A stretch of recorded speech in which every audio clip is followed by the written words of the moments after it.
Bonjour, dans la vidéo numéro 73 de mon programme pour l'élection présidentielle, celui du Rassemblement pour la démondialisation, je vais montrer que le traité de Lisbonne interdit toute politique industrielle.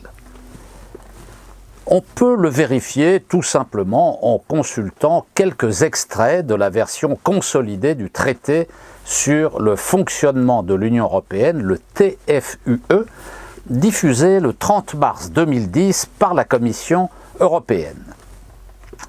Commençons par l'article 3 qui est le plus important. Point 1. L'Union dispose, je cite, l'Union dispose d'une compétence exclusive dans les domaines suivants. Petit a, l'Union douanière. Petit b, l'établissement des règles de concurrence nécessaires au fonctionnement du marché intérieur. Petit c, la politique monétaire pour les États membres dont la monnaie est l'euro. Petit d, la conservation des ressources biologiques de la mer dans le cadre de la politique commune de la pêche. Petit e, la politique commerciale commune. Traduction. Une compétence exclusive signifie que seule l'Union européenne peut agir dans le domaine en question. Les États n'ont plus de pouvoir. Quand l'article 3 stipule par exemple que seule l'Union européenne peut agir dans les secteurs douaniers, des règles de la concurrence, de la politique monétaire et du commerce international, elle prive les États des principaux instruments leur permettant de bâtir des politiques industrielles. Or, des pays comme les États-Unis et la Grande-Bretagne, dès le XIXe siècle et même avant, ont pratiqué le protectionnisme pour asseoir leur puissance industrielle. Ce n'est qu'au moment où leur industrie était suffisamment forte que ces pays ont décidé de passer au libre-échange. Pourquoi faudrait-il priver aujourd'hui les pays qui ont besoin de s'industrialiser ou de se réindustrialiser, comme la France, d'utiliser le modèle suivi par les États-Unis et la Grande-Bretagne?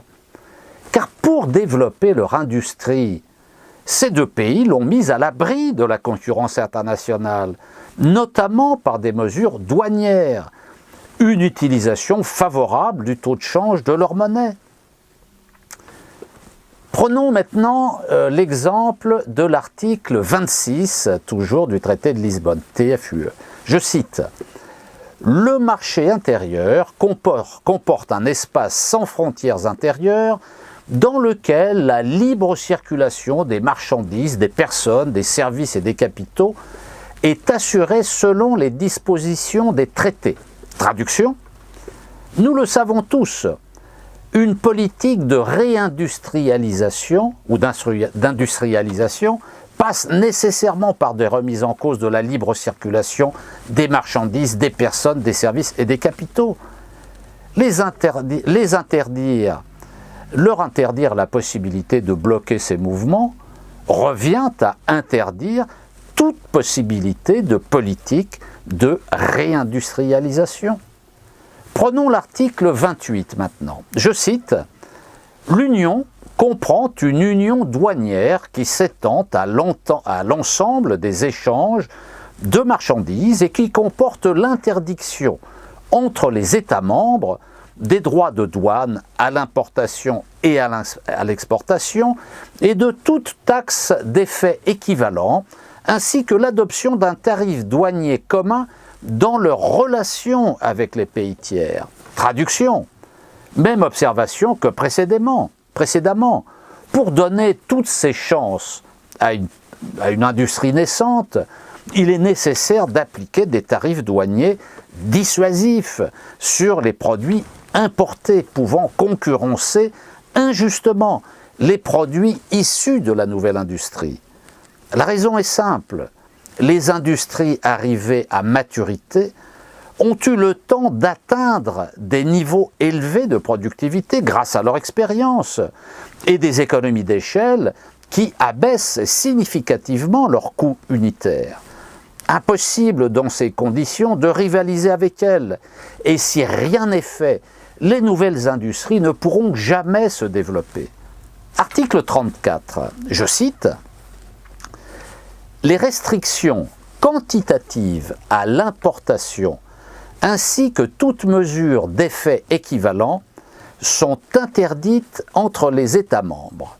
Traduction : les restrictions quantitatives signifient des quotas ou des contingentements appliqués aux importations ou aux exportations. Un gouvernement pourrait ainsi décider que X véhicules de tourisme de fabrication allemande, par exemple, pourront être importés en France durant l'année N, pas un de plus. Cette mesure vient compléter utilement les droits de douane pour protéger les industries naissantes ou renaissantes. Article 63.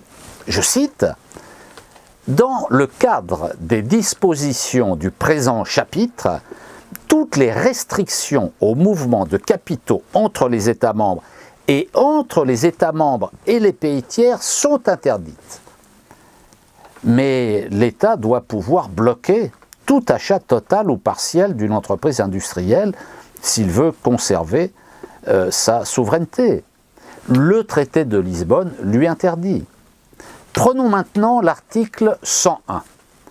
Je cite : « sont incompatibles avec le marché intérieur et interdit tous accords entre entreprises, toute décision d'association d'entreprises et toute pratique concertée qui sont susceptibles d'affecter le commerce entre États membres et qui ont pour objet ou pour effet d'empêcher, de restreindre ou de fausser le jeu de la concurrence à l'intérieur du marché intérieur, et notamment ceux qui consistent à, petit a, fixer de façon directe ou indirecte les prix d'achat ou de vente ou d'autres conditions de transaction, petit b, limiter ou contrôler la production, les débouchés, le développement technique ou les investissements, petit c, répartir les marchés ou les sources d'approvisionnement, petit d, appliquer à l'égard de partenaires commerciaux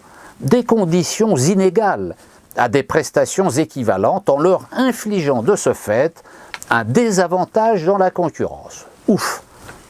Cet article contient la liste presque exhaustive des mesures qu'il convient au contraire de prendre pour mener une politique industrielle digne de ce nom. Les interdire témoigne de la volonté farouche d'empêcher toute politique industrielle et de laisser faire le marché. Passons à l'article 107.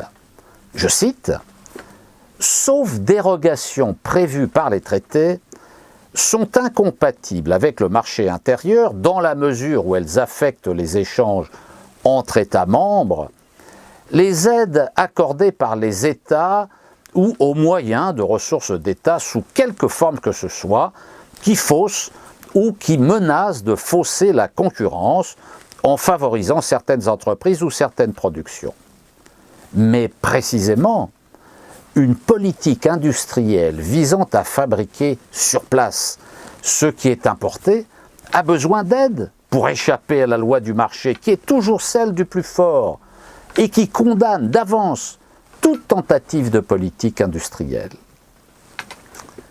Prenons maintenant l'article 123. Je cite : « Il est interdit à la Banque centrale européenne, la BCE, et aux banques centrales nationales des États membres d'accorder des découverts ou tout autre type de crédit aux institutions, organes ou organismes de l'Union, aux administrations centrales, aux autorités régionales ou locales, aux autres autorités publiques, aux autres organismes publics des États membres, l'acquisition directe auprès d'eux par la Banque centrale européenne ou les banques centrales nationales des instruments de leur dette est également interdite. » Mais avec un tel article, les États sont livrés au marché financier. La dette publique est éternellement entretenue. L'orientation des investissements publics vers l'industrie est entravée. Prenons maintenant l'article 130. Je cite : « Dans l'exercice des pouvoirs et dans l'accomplissement des missions et des devoirs qui leur ont été conférés par les traités et les statuts du SEBC, ça veut dire le système européen des banques centrales, et par la BCE, la Banque centrale européenne, ni la Banque centrale européenne, ni une banque centrale nationale, ni un membre quelconque de leurs organes de décision ne peuvent solliciter ni accepter des instructions des institutions, organes ou organismes de l'Union, des gouvernements des États membres ou de tout autre organisme. L'article se poursuit. Les institutions, organes ou organismes de l'Union, ainsi que les gouvernements des États membres, s'engagent à respecter ce principe et à ne pas chercher à influencer les membres des organes de décision de la Banque centrale européenne ou des banques centrales nationales dans l'accomplissement de leur mission. On voit bien que les banques centrales sont les instruments décisifs de politique macroéconomique et qui sont ainsi retirés du contrôle des États, du contrôle politique. Je veux faire une observation pour terminer.